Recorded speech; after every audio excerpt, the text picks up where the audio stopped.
కరీంనగర్లో నిర్వహించిన స్వామి వివేకానంద 160వ జయంతి వేడుకల్లో ఎంపీ బండి సంజయ్ పాల్గొన్నారు.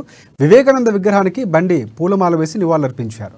సనాతన ధర్మాన్ని, భారతీయ సంస్కృతిని ప్రపంచానికి చాటి చెప్పిన మహనీయుడు స్వామి వివేకానంద అని ఆయన తెలిపారు. మన దేశాన్ని ఇతర దేశాలు చులకనగా చూస్తున్న తరుణంలో వివేకానంద దేశవ్యాప్తంగా పర్యటనలతో, ఉపన్యాసాలతో యువతను ఉద్దేశించి ఉత్తేజపరిచి చైతన్యపరిచారని చెప్పారు. ఆయన సూచించిన బాటలోనే కేంద్రంలో అధికారంలో ఉన్న మోదీ ప్రభుత్వం సంక్షేమ పథకాలు యువతకు అందజేస్తుందని తెలిపారు బండి సంజయ్.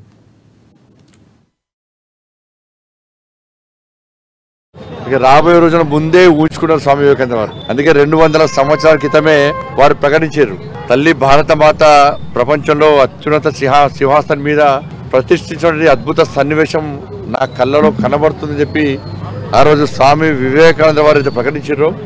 దాన్ని ఆదర్శంగా తీసుకొని స్వామి వివేకానంద యొక్క ఆశయాన్ని నెరవేర్చడానికి కేంద్రంలోని నరేంద్ర మోడీ గారి ప్రభుత్వం యువత కోసం, యువతను ఒక స్ఫూర్తిదాయకమైన జీవితం గడిపే విధంగా అనేక సంక్షేమ పథకాలను ప్రోత్సహించే ప్రయత్నం చేస్తున్న విషయాన్ని మనం గమనించాల్సిన అవసరం ఉంది.